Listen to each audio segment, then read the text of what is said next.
saya bilang intinya akal. Karena inilah yang mengendalikan. Inilah yang mengendalikan semuanya. Hasad-hasad, potensi-potensi manusia sebetulnya juga bermanfaat, anugerah Tuhan, tetapi bagaimana mengelola potensi-potensi kemanusiaan itu.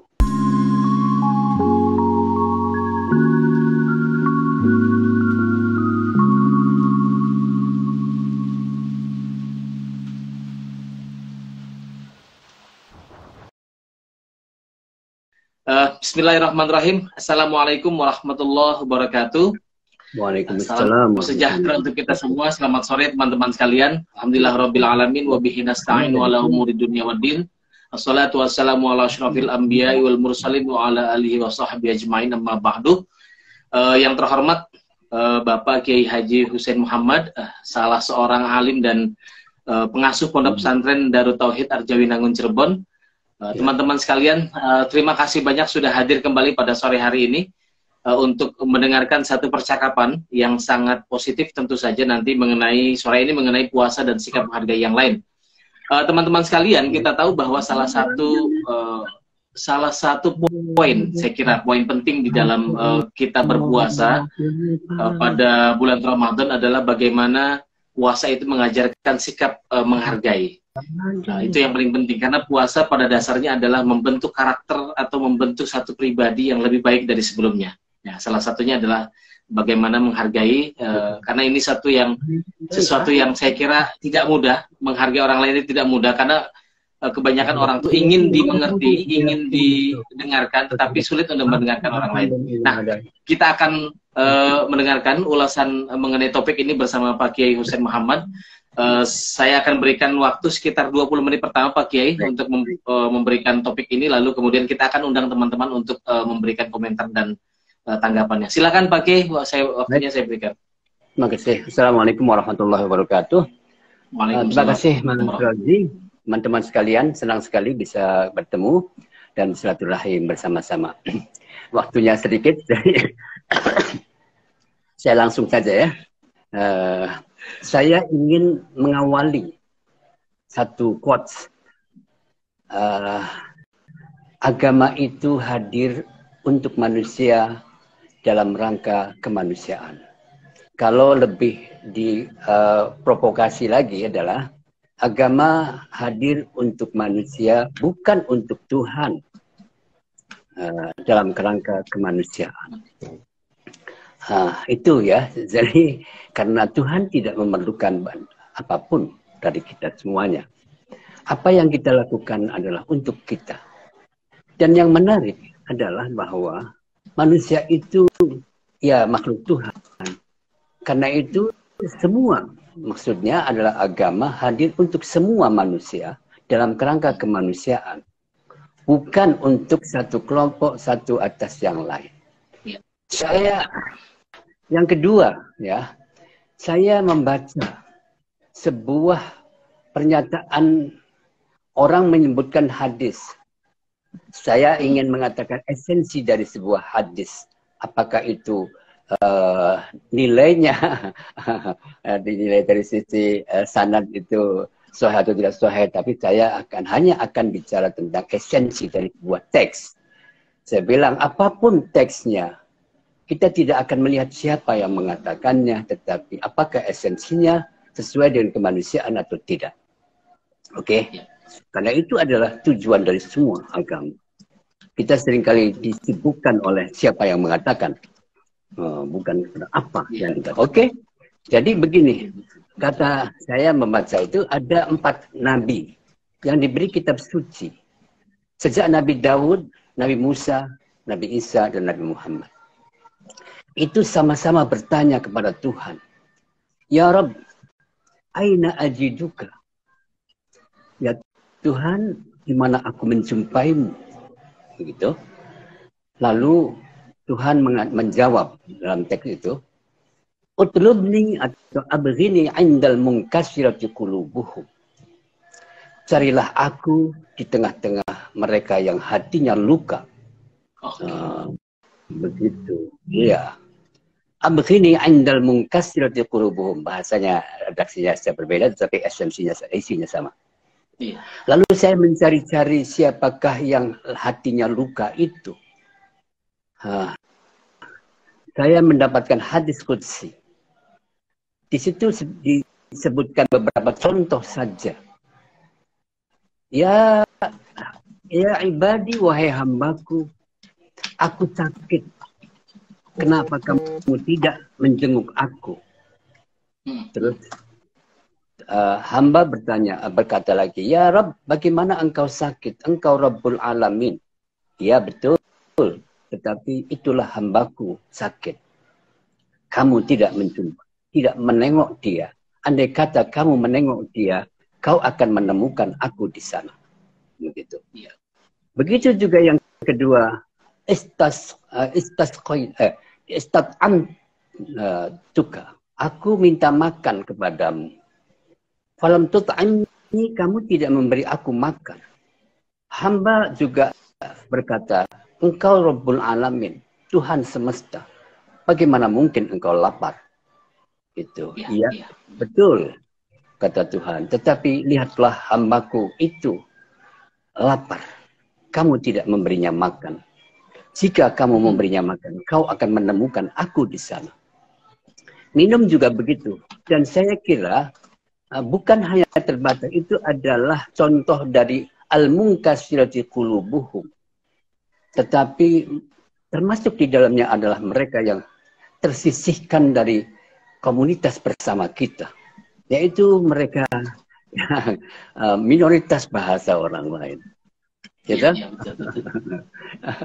minoritas itu saya mengatakan tidak hanya bicara tentang jumlah banyak atau sedikit, tetapi ya itu tadi yang tersisihkan, termarginalisasi, tersubordinasi, tersingkirkan dan sebagainya.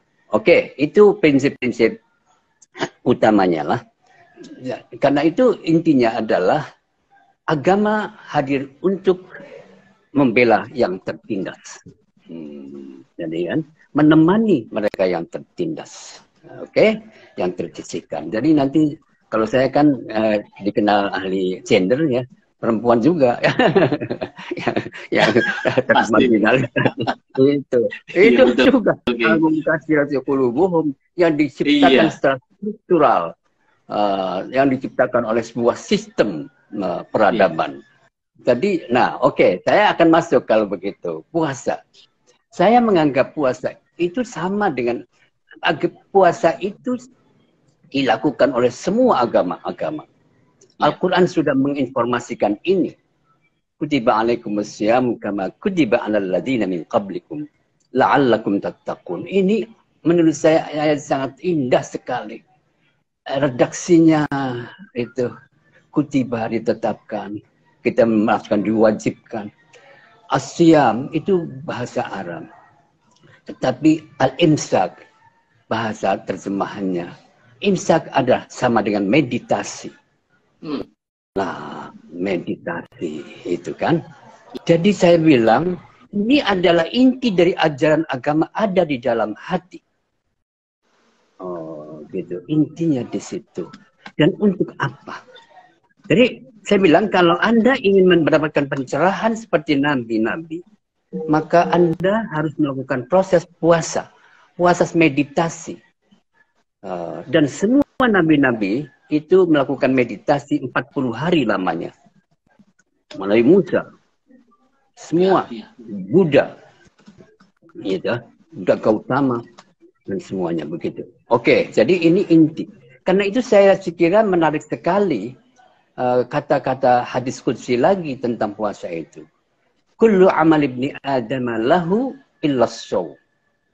Fa innahu li wa ana ajzi bihi. Masya Allah. Semua apa yang kamu lakukan itu dapat dipantau oleh kamu sendiri, bisa dikritisi dan sebagainya. Tetapi puasa tidak. Puasa sama sekali tidak ada yang bisa mengontrol dirinya, tapi mengontrol orang lain mengontrol dirinya, kecuali dirinya dan Tuhan saja. Nah, karena itu saya bilang ini harus memberi efek-efek sosial Puasa tentu dimaksudkan sebagai cara Tuhan mendidik spiritualitas manusia dan moralitas manusia. Puasa adalah madrasah spiritual untuk melatih spiritual, mengendalikan spiritualitas dan moralitas manusia, untuk kemudian hadir di tengah-tengah manusia dengan menghargai semua ciptaan Tuhan ini. Ini kata saya, inilah yang menjadi esensi tujuan. Jadi saya selalu ngomong begini, Mas. Jadi kita tidak boleh berhenti pada sebuah pernyataan. Teks apapun, Quran maupun hadis Nabi maupun pandangan para ulama, kita tidak boleh berhenti pada sebuah pernyataan. Puasa itu wajib misalnya. Tetapi kita harus bertanya selanjutnya adalah mengapa? Dan kalau sudah mengapa, untuk apa? Begitu. Mengapa dan untuk apa? Bukan hanya sekedar. Jadi setiap kata, teks itu saya bilang mengandung 4 lapis makna yang harus dipelajari oleh semua orang. Yang apapun sebetulnya sih. Apa? Mengapa? Untuk apa? Dan harus bagaimana? Itu yang harus kita kemas nantinya, harus begitu. Bagaimana kalau begitu? Nah, ya, jadi intinya puasa itu harus melahirkan sebuah tindakan, pemikiran, dan relasi-relasi yang menghargai semua ciptaan Tuhan. Terlepas dari apapun itu. Jadi yang akan kita rumuskan di dalam puasa seharusnya adalah itu. Bagaimana? Jadi bahkan saya bilang ada sebuah pernyataan yang sangat menarik dari Nabi sendiri. Ana ukhbirukum bi afdhala min darajatis siyami was salati was sadaqati. Ya. Yaitu islahu zatil baini fa inna fasada zatil baini hiyal haliqah. Oke? Maukah kamu aku tunjukkan sesuatu yang lebih utama nilainya daripada nilai sholat, pahala sholat, puasa, bahkan zakat, sedekah. Yaitu mendamaikan antar manusia karena kerusakan yang ditimbulkan oleh konflik antar mereka adalah kebinasaan, kehancuran agama. Gitu ya, itu ya. Satu itu. Yang kedua, barang siapa yang bangun di waktu pagi dan berniat menolong orang yang teraniaya dan memenuhi keperluan orang baginya dapat pahala yang sama dengan haji mabrur. Hamba Allah yang paling dicintai adalah yang paling banyak memberi manfaat bagi orang lain. Dan amal yang paling utama adalah memasukkan rasa bahagia pada hati orang yang beriman. Menutup rasa lapar orang lain. Membebaskannya dari kesulitan hidup dan membayarkan utang-utangnya. Itu saya kira cita-cita yang sangat luar biasa. Luar biasa. Iya, luar biasa. Betul. Jadi, kita kan begitu ya. Kita itu, saya seringkali juga dikritiknya ibadah. Terus saya bilang, agama itu apa? Untuk apa? Kan gitu ya. Iya. Iya, betul. Iya, saya baru saja menulis negara sejahtera di Skandinavia. Waduh, mengapa ada negara sejahtera, bahagia, meskipun dianggap sekuler. Ya. Meskipun konon itu sekuler. Ya. Tetapi nilai-nilainya justru gitu. Kejujuran luar biasa, pendidikan betul. yang tinggi, sama sekali menghargai orang lain, menghargai alam. Iya, menghargai alam, berhidup bersama dengan alam, begitu ya. Masya Allah. Jadi saya mencoba mencari akar dari persoalan mengapa di negara-negara yang begitu aktif ritual-ritualnya, hafal Qurannya banyak sekali, tahfidzul Quran di mana-mana ya, hajinya banyak sekali, umrohnya setiap bulan, wah luar biasa. Tetapi fakta-fakta lain yang kita lihat pagi ini di negara kita sendiri menyedihkan sekali, lalu menimbulkan kemiskinan yang panjang, yang meluas, sakit di mana-mana, orang dengan gangguan jiwa di mana-mana. Masya Allah, semakin meningkat, semakin meningkat. Jadi kalau disingkat saja, seharusnya puasa, kalau karena konteksnya puasa, itu melahirkan sebuah pribadi-pribadi yang sensitif terhadap orang lain, yang terutama yang menderita, yang tersisihkan, yang mana itu sendiri. Jadi saya kira bukan hanya terhadap umat Islam sendiri ya, bahasanya juga luar biasa, bukan sekedar umat. Misalnya gini, hadis al-Muslim. Ya, al-Muslim ada 2 hadis yang redaksinya berbeda, tapi saya paham karena masing-masing penerima hadis itu memiliki perspektifnya sendiri. Gitu? Ya. Ada al-Muslimu man salimal muslimu. Ya. Tambah min lisanihi wa yadihi. Ada lagi al-Muslimu man saliman nasu min lisanihi wa yadihi. Coba, boleh kalau kita memahami secara tekstual nantinya kalau man salimal muslimu min lisanihi berarti muslim saja biasanya. Tetapi redaksi man saliman nasu itu berarti semua orang. Semua manusia. Semua manusia. Jadi saya kira kalau prinsip kita tauhid itu meniscayakan, kata saya, keyakinan tauhid memiliki tanggung jawab yang rasional, yaitu menganggap bahwa semua manusia sama. Hanya Tuhan satu-satunya yang maha kuasa, yang maha mulia. Karena itu kata-katanya adalah menarik sekali, saya bilang, inna akramakum indallahi atqakum. Atqakum itu kemampuan mengendalikan diri dari hasrat-hasrat jiwa yang menghancurkan diri, menghancurkan orang lain. Emosi yang tak meledak-ledak. Jadi intinya di situ bahasanya. Saya selalu ingin mengatakan begini, menerjemahkan ittaqullah, ittaqullah, ittaqullah. Itu apa maknanya? Iya betul. Oke, betul. Itu sering diterjemahkannya secara menjauhi menyelenggarakan perintahnya dan menjauhi larangannya. Iya. Hanya itu. Bolak-balik di mana-mana, tetapi tidak jelas. Apa yang diwajibkan itu? Apa yang diharamkan itu? Apa sejenisnya?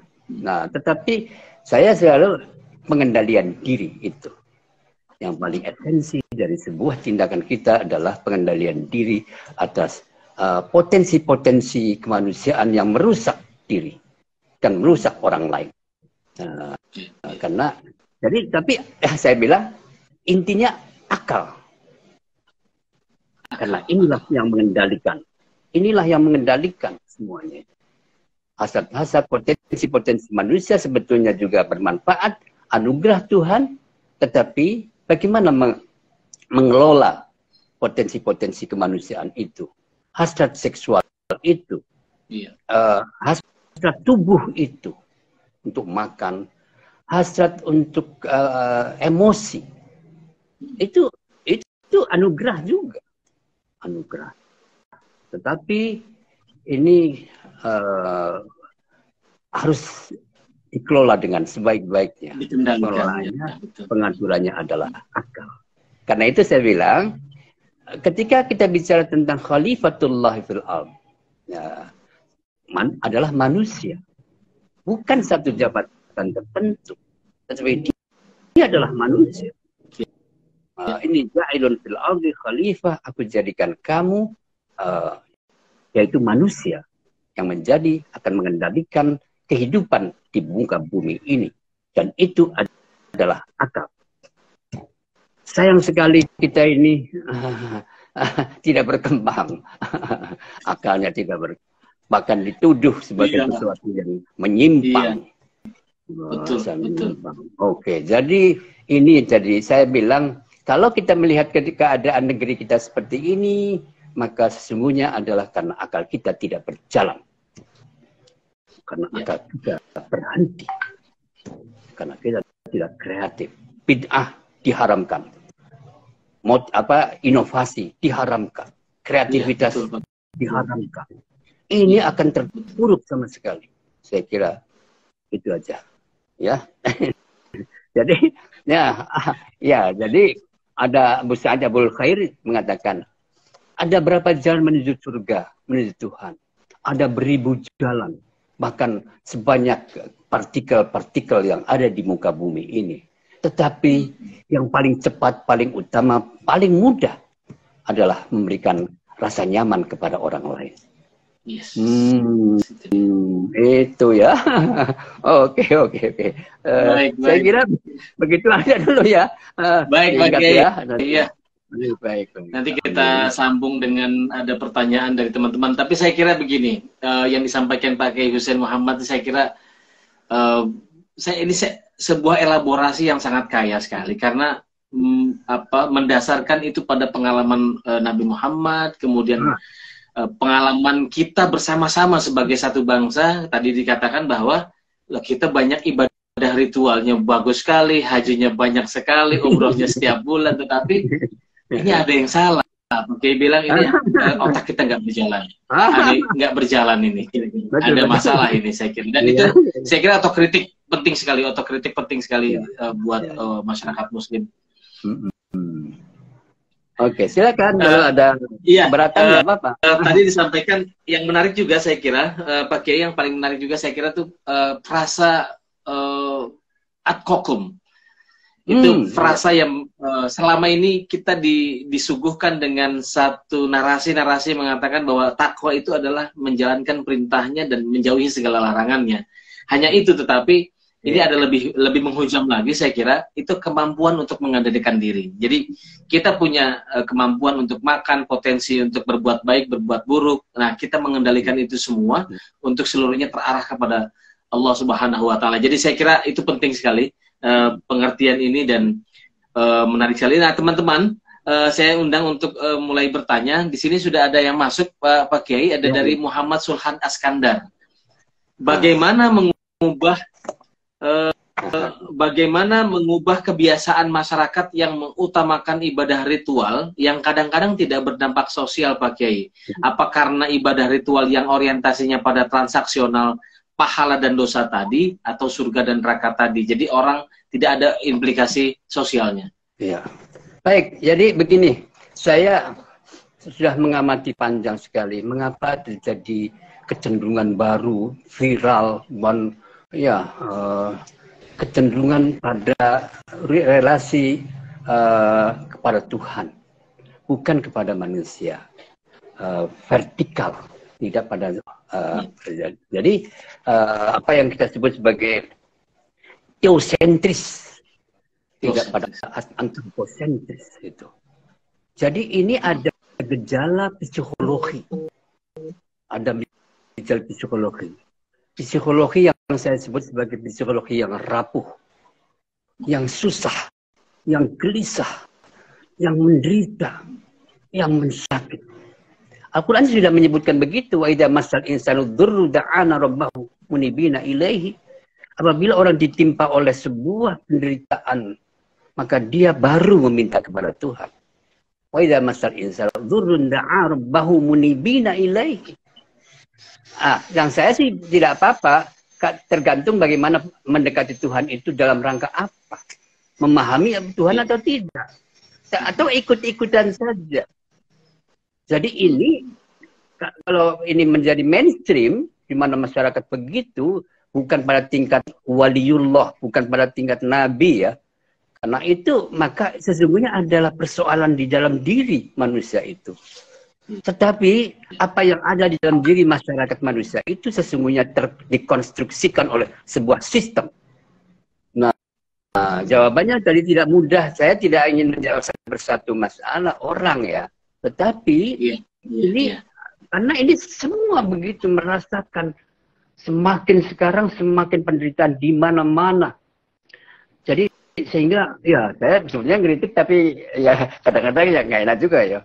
Oh, kalau ada pengajian tuh banyak sekali yang datang gitu. Kalau ngaji-ngaji indoktrinatif itu, waduh luar biasa.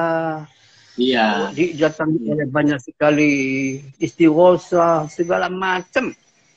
Itu tidak apa-apa maksud saya, tetapi fenomena ini saya amatinya sebagai sebuah kondisi psikologi publik yang begitu resah, yang begitu mengenamakan. Karena itu akibatnya nanti adalah publik hanya ingin tahu satu.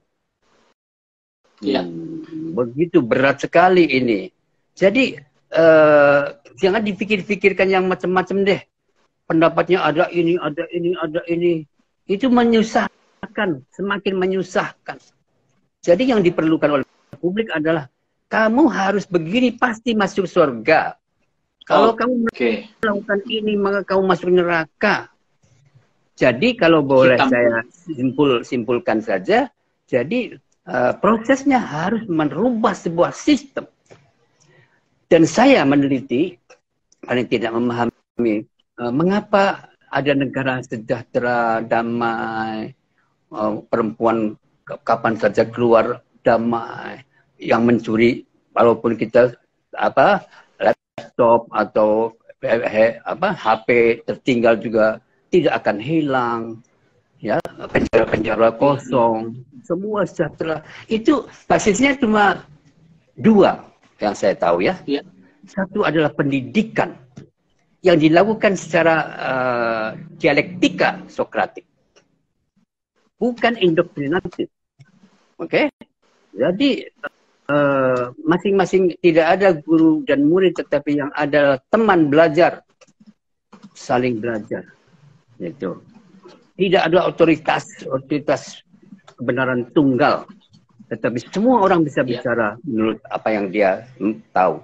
Yang kedua adalah basis dari semua adalah kejujuran. Luar biasa. Bagaimana menanamkan kejujuran itu? Jadi ya, jadi kalau tanya tadi mengutamakan ibadah itu, ya boleh-boleh saja, tetapi apakah mengerti atau tidak? Ya itu. Ara'aita alladhi yukadzibu bid-din fadhalika alladhi yad'u al-yatim wa yahuddu 'ala ta'am miskin fawailul lil musallin alladhina hum 'an salatihim sahun alladhina hum yura'un wa yamna'un al-ma'un. Coba jelas sekali. Gitu. Jadi maksud saya ya salatnya harus dimaknai. Tapi kita tidak pernah memaknai makna sholat itu, tidak pernah memaknai puasa itu. Saya bilang begini, Mas Rozi. Ketika kita mengatakan Allahu Akbar, maka seharusnya kita mengingat bahwa hanya Allah saja yang maha kuasa, yang maha besar. Karena itu kita harus merasa kecil sekali. Itu. Yang kedua adalah Ar-Rahmanir Rahim, yang maha kasih, maha sayang. Itu seharusnya kita mengikuti akhlak Allah. Takhallaqu bi akhlaqillah. Takhallaqu bi akhlaqillah. Berbudi pekertilah dengan berbudi pekerti Allah. Katanya ikuti Allah, ikuti Nabi. Tetapi praktik kita tidak pernah mengikuti Allah dan mengikuti Nabi. Dalil sih gampang gitu loh. Ati Allah, ati Rasul, oke deh, benar gitu. Jadi itu saya bilang kayak Sayyidina Ali kepada masyarakat. Kalimatu haqqin, tetapi gitu ya. Oke deh, gitu aja yang saya bisa. Karena menarik. Monggo. Semoga menjawab tadi Pak Sulhan Askandar. Saya kira itu menarik sekali. Tadi yang ditanamkan adalah soal pangkalnya itu ada dua hal tadi. Pendidikan yang harus dijalankan secara dialektis gitu, bukan indoktrinatif. Yang kedua adalah soal kejujuran. Jadi di situ ditanamkan. Oke, Bapak Ibu dan teman-teman sekalian, Pak Kiai ada satu lagi, ada pertanyaan dari Saleh Subhan. Ini teman kita di Palau Mandar. Mengapa Pak Kiai justru di bulan puasa kita menyaksikan orang-orang yang diingat justru lebih banyak soal menu makan saat berbuka, yang kesannya justru tidak mencirikan kepedulian terhadap sesama? Iya, ya ini menjadi persoalan umumnya. Jadi saya bilang kan ada ya, di manusia itu sangat, kalau boleh kita bicara, seluruh alam semesta ada di dalam diri manusia. Gitu ya. Oh, apapun sifat alam semesta ada di dalam diri manusia. Ya, ada binatang tuh, ada tumbuh-tumbuhan tuh, ya. Maksudnya dengan kecenderungan masing-masing. Jadi kalau makan aja, ya itu sih sono itu. Gitu loh. Jadi kita memelihara apa namanya itu makhluk Allah yang model kayak gitu, pengennya makan aja, rame-rame aja, terus pamer gitu. Untuk apa? Jadi apa ya, egoisme itu begitu kuat di dalam diri manusia. Jadi ini perebutan kekuasaan untuk kesenangan diri itu menjadi problem besar sekali. Saya membaca dialog antara Muhammad Abduh dengan René, René seorang intelektual Prancis, juga mengamati kondisi-kondisi masyarakat Muslim di mana-mana itu. Lalu dia merumuskan akar-akar persoalan. Akar-akar persoalan itu lalu ada banyak. Yang pertama adalah perebutan kekuasaan untuk kepentingan kenikmatan diri, menguasai dan untuk kenikmatan diri, gitu ya. Terus kebodohan pada sistem pengelola sistem negara itu. Jadi sama saja. Itu ya, saya jawabnya terlalu panjang ya, terlalu jauh ya. Ya kalau itu tapi saya bilang mengapa kecenderungan mayoritasnya begitu, cari makan saja, pakaian bagus-bagus, penampilan yang kaya, ini menimbulkan, waduh, ini konflik-konflik yang akan terjadi. Kalau kita melihat ada apa namanya Marxis sosialisme dan lawannya itu justru persoalan itu. Oh, gitu ya. Betul. Jadi maksud saya sih, Masya Allah, harus diatasi ini. Jadi kecenderungannya begitu masyarakat. Ya, saya bilang begini, manusia itu dibentuk oleh 3 sistem. Satu sistem tradisi. Tradisi adalah sebetulnya adalah pandangan seseorang dalam sebuah budaya yang terus-menerus diikuti. Dan ketika itu terus-menerus direproduksi, maka ia menjadi sebuah keyakinan. Ketika ia menjadi sebuah keyakinan, maka dia dianggap agama. Kritisisme terhadap itu menjadi sangat rentan. Oke? Yang kedua adalah aturan negara, undang-undang. Nah, tergantung siapa yang membentuk undang-undang ini.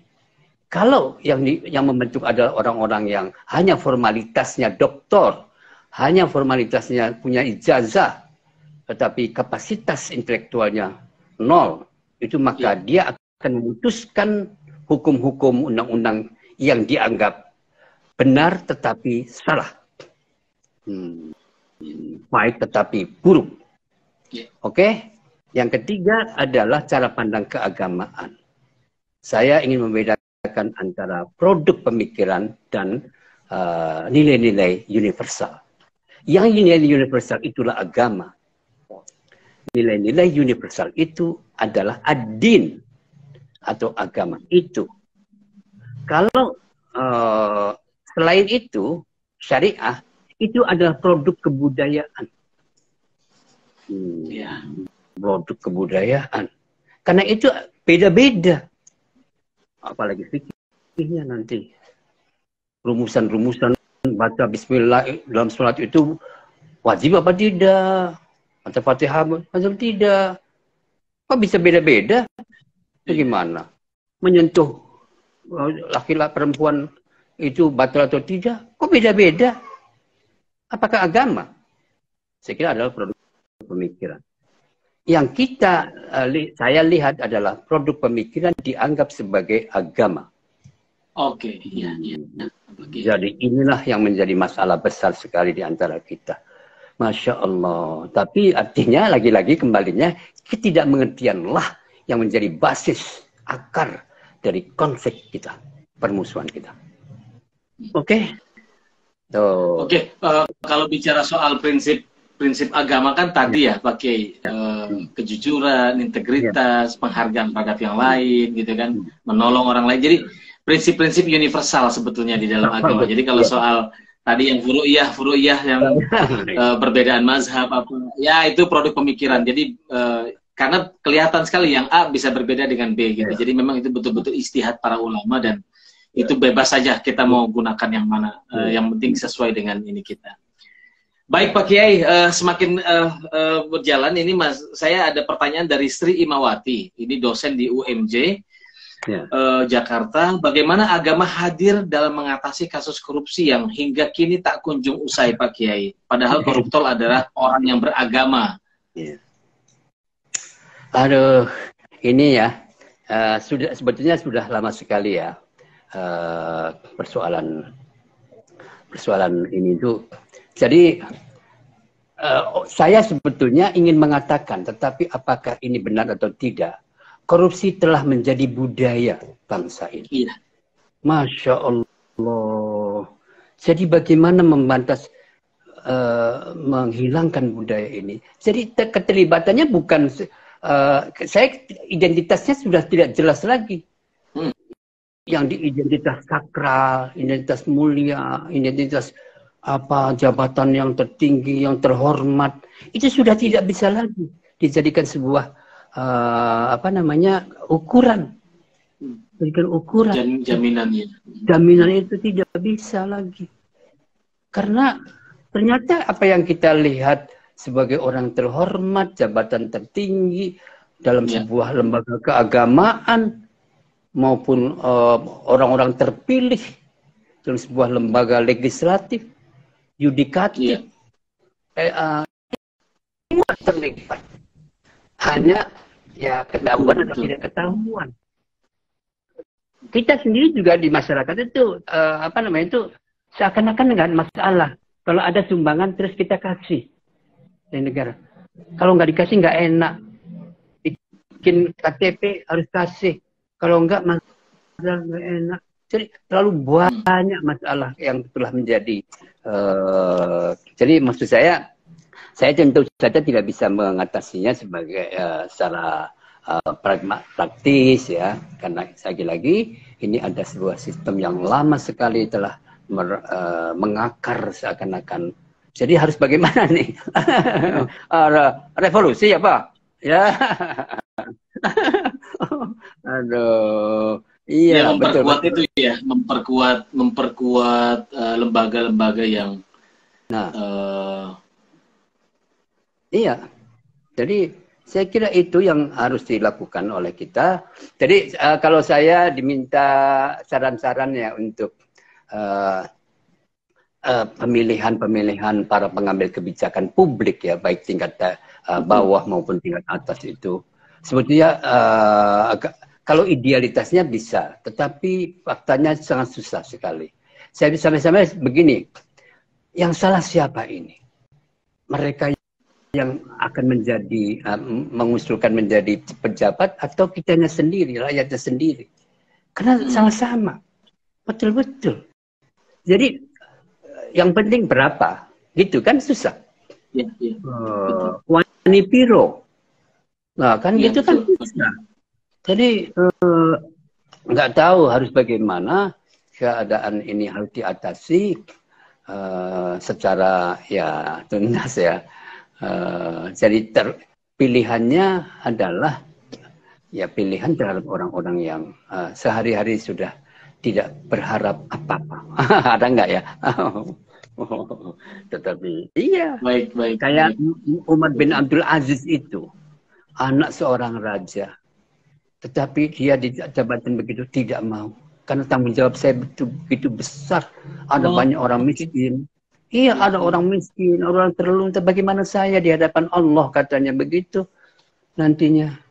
Ada sampai-sampai begini, Mas. ketika dia bekerja di kamarnya pakai ini ya, lampu itu, anaknya datang untuk ngobrol, untuk bertemu dengan ayahnya sendiri. Umar bin Abdul Aziz mengatakan, kamu kesini mau perlu keluarga apa perlu negara? Keperluan negara apa keperluan keluarga? Kalau keperluan keluarga, saya matikan ini semua. Lampu ini. Iya, iya. Saya harus matikan karena ini uang rakyat. Oke. Kalau uang negara, oke. Oke, saya nyalakan mobil. Satu saat juga beliau sedang istirahat di masjid. Anaknya datang. Bapak kok di sini saja istirahat? Capek katanya. Loh, itu yang di depan kamar kantor Bapak itu banyak sekali orang yang menunggu. Memerlukan Bapak. Oh iya, iya. Masya Allah, kenapa? Enak-enak aja. Masya Allah, sampai Umar bin Abdul Aziz itu, terima kasih. Saya disadarkan oleh betul-betul ini. Jadi sehingga lelah itu hilang. Iya. Hilang. Saya itu hadapi saja. Coba Umar bin Khattab juga seperti itu. Dia sanggup miskin. Saya pernah satu ketika di hotel Ritz Carlton ya, tempat dulu kita juga saya hadir untuk ya.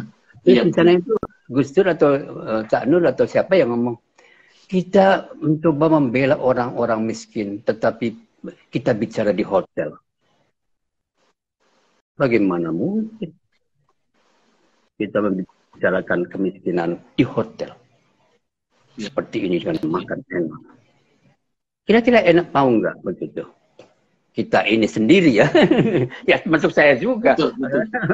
Semua kita. Jadi saya kira banyak sekali ya. Saya sih hanya mengajak, ayo kita berpikir dengan tulus ya. Kita berjuang. Saya bilang, apa yang kita lakukan pasti akan kembali kepada kita. Karena apapun, Syekh Syamsi Tabrizi itu mengatakan, qad khuliqa hadzal alam ala mabda'it tabadul. Tuhan menciptakan dunia ini atas prinsip kesalingan atau saling. Apa yang kita lakukan, sedikit atau banyak yang baik, dan apapun sedikit atau banyak yang buruk, niscaya akan dibalas setimpal. Pasti kembali kepada kita sendiri. Masya Allah, saya bilang begitu ya. Jadi jangan enak-enak ya. Jangan enak-enak. Kalau para pejabat begitu tadi yang disampaikan oleh Mbak Ima tadi, para elit politik begitu yang duduk di posisi-posisi tertinggi di negeri ini, mendengarkan syair tadi Syekh Syamsi Tabrizi, saya kira ini wah ini kuat sekali. Dan yang kedua yang tadi disampaikan Pak Kiai adalah soal amanah tadi. Jadi kalau kita mengambil ibrohnya dari Syekh dari Umar bin Abdul Aziz tadi, tidak mungkin menyelenggarakan negara atau untuk keperluan keluarga tidak boleh dicampurkan dengan keperluan negara. Jadi begitu amanahnya, segitu amanahnya. Jadi saya kira kalau itu dijalankan dan secara kolosal di beberapa negara, di beberapa daerah, saya kira ya, kita sudah lebih maju lagi Pak Kiai. Begini Mas Yozi, saya itu sekarang itu ya sudah ditanya ngaji apa, sudah jangan ngaji fikih lagi, jangan ngaji fikih lagi, karena fikih yang ada itu sebetulnya produk Arabia abad pertengahan yang terus sekarang kita harus mengaji tentang akhlaqur Rasul. Itu saja. Iya. Waduh, biasa saya buat puasa ini mengaji akhlaqur Rasul, menangis saja begitu. Masya Allah, sampai-sampai begini ya, yang saya sedih itu ketika malam Rasulullah mau tidur, periksa dulu dapurnya, apakah ada makanan atau tidak ada makanan. Kalau masih ada makanan, maka beliau keluar membawa makanan itu. Lalu mencari orang yang mungkin ada yang tidak makan. Sampai ketemu. Kalau nggak ketemu, nggak pulang-pulang. Masya Allah. Itu tidak melihat siapa-siapa. Iya. Bahkan kan ngomong ada tetangganya apa namanya itu menyembelih kambing ya. Terus Rasul, kamu tetangga yang Yahudi itu dikasih belum? Oke. Masya Allah, belum ya dikirim tetanggamu itu. Tetangga. Iya. Ada lagi seorang Nah ini juga boleh menarik sekali Pak Kiai Hussein.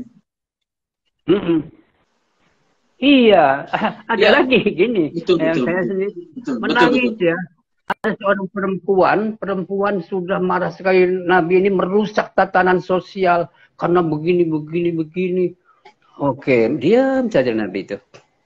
Ketika sore sudah pulang, beliau membawa makanan ke rumah perempuan tua itu yang marah-marah itu. Terus diketuk pintunya. Siapa itu? Saya Muhammad. Buka. Masya Allah. Orang yang saya marah-marah, yang saya caci maki, sedemikian rupa datang membawa makanan sampai dia jatuh. Masya Allah, luar biasa. Begitu. Iya betul Pak. La ilaha illallah. Iya betul. Rasulullah. Itu yang kurang dari kita. Ya, betul. Jadi kalau saya merasa begini, kalau tadi yang sampaikan Pak Kiai Hussein, selalu soal akhlak Rasul, terus para pemuka agama yang lain juga bicara selalu soal teladan, apa yang perlu diteladankan dari Rasul. Jadi kampanye banyak orang yang kembali kepada Rasul, kepada salafus soleh. Ya ini sebetulnya berakhlak seperti Rasul ini. Gitu.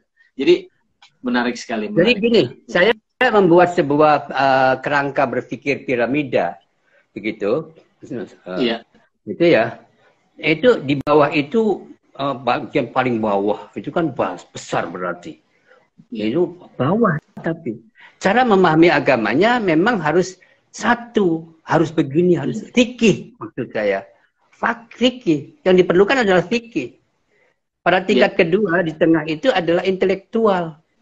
Yang saya katakan tadi bukan hanya apa, tetapi mengapa keputusannya begitu. Nah, itu tingkat menengah, kalangan intelektual.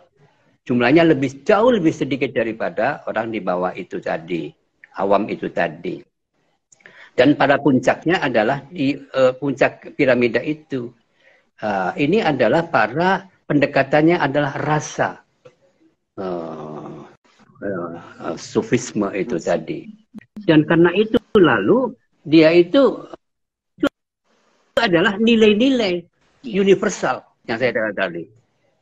Jadi nilai-nilai universal untuk apa begitu itu? Nah, gitu ya saya katakan.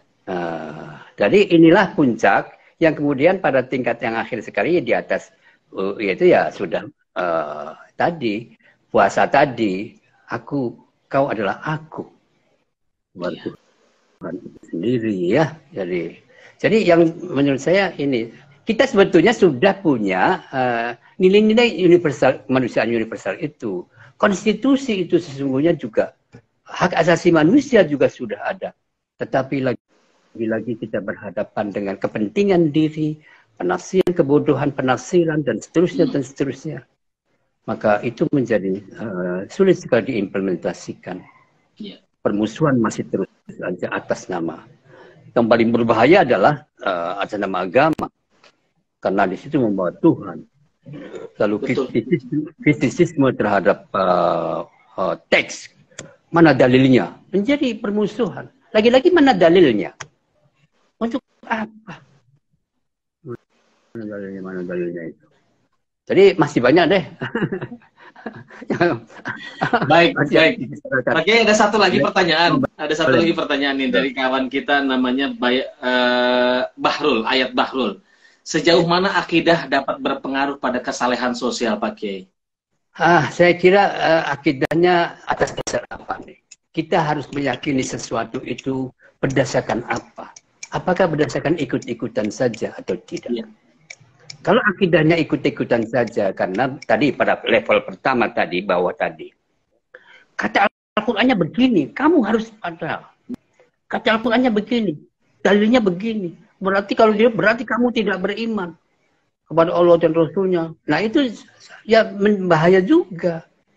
Jadi proses akidah itu ya harus Karena itu dalam apa namanya ya, di pondok-pondok pesantren itu ketika bicara mengenai hukum wajib bagi Allah, mustahil bagi Allah, jaiz bagi Allah misalnya, itu selalu akan wajib akli, mustahil akli, jaiz akli. Tuh. Jadi inilah yang akan membawa konsekuensi pertanggungjawaban kita kepada Allah. Bukan ikut-ikutan saja tadi. Apalagi hanya dalil-dalil tadi. Ya itu ya kritik kita ke akidah kitanya. Apakah akidah itu bisa merasuk bahwa Tuhan selalu berada mengawasi kita atau tidak? Iya, betul. Itu puasa itu di situ. Puasa itu di situ. Jadi mengekspresikan apa? Keyakinan itu mengekspresikan apa? Yang dapat kita ketahui adalah ekspresi. Karena akidah yang itu ada di dalam hati, kita tidak bisa melihatnya. Begitu. Itu karena ada di dalam. Jadi ada siapa namanya itu Maulana Rumi mungkin ya mengatakan begitu, bahwa laisa fi wus'ika ib'adu tilkal fikr. Kamu tidak dapat menghilangkan apa yang ada dalam walau bimi'ati alfi juhdin wa sa'y. Karena itu milik Tuhan. Begitu. Yeah. Keyakinan itu adalah milik Tuhan. Tapi kita bisa menghukuminya adalah ekspresi-ekspresi kita. Apakah ekspresi kemanusiaan atau tidak. Itu ukurannya begitu. Ya, lihat saja. Anda mau tadi berkeyakinan akan mengekspresikan apa. Maka itulah nilai keyakinan Anda. Gitu. Menyakiti orang berarti keyakinan Anda lemah sekali. Gitu. Melantarkan orang berarti Masya Allah. Tuhan saja maha pengasih, maha penyayang kepada semua makhluk. Gitu ya. Ya. Baik. Ini kalau saya mau ulang dari yang terakhir disampaikan Pak Kiai Hussein tadi adalah soal puasa itu intinya, teman-teman sekalian, itu bagaimana kita mengondisikan diri itu menghadirkan Tuhan selalu dalam hati kita. Jadi diawasi atau tidak kita. Jadi selalu mengawasi kita. Jadi kita selalu merasa diawasi Allah. Jadi kalau selalu merasa diawasi Allah, Allah selalu hadir dalam diri kita. Kita tidak mungkin kayaknya melakukan yang aneh-aneh itu, menghardik orang lain, mencaci maki orang lain. Kira-kira seperti itu yang bisa saya ambil kesimpulan dari Pak Kiai Hussein tadi. Teman-teman sekalian, ada banyak sekali oleh-oleh istilahnya, oleh-oleh kita pada sore hari ini. Jadi saya sarankan teman-teman yang yang belum sempat hadir pada sore hari ini nanti akan menonton lagi di Instagram ini, atau nanti akan kita buatkan, kita transfer ke YouTube, lalu akan kita taruh di channel kita, nanti kita akan sebarkan ulang. Jadi supaya spirit positif ini dari puasa ini bisa dibaca orang, bisa didengarkan orang berkali-kali. Terima kasih Pak Kiai sekali lagi waktunya pada sore hari ini. Teman-teman sekalian, terima kasih juga sudah. Ya, silakan Pak Kiai, silakan. Menyampaikan sebuah closing statement aja. Iya, silakan. Bila lilin telah kau nyalakan, jangan memandanginya saja. Bawalah ia ke tempat lain yang membutuhkan cahaya. Begitu ya.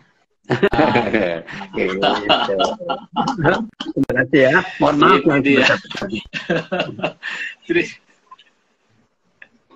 Terima kasih, mencerahkan sekali sore ini.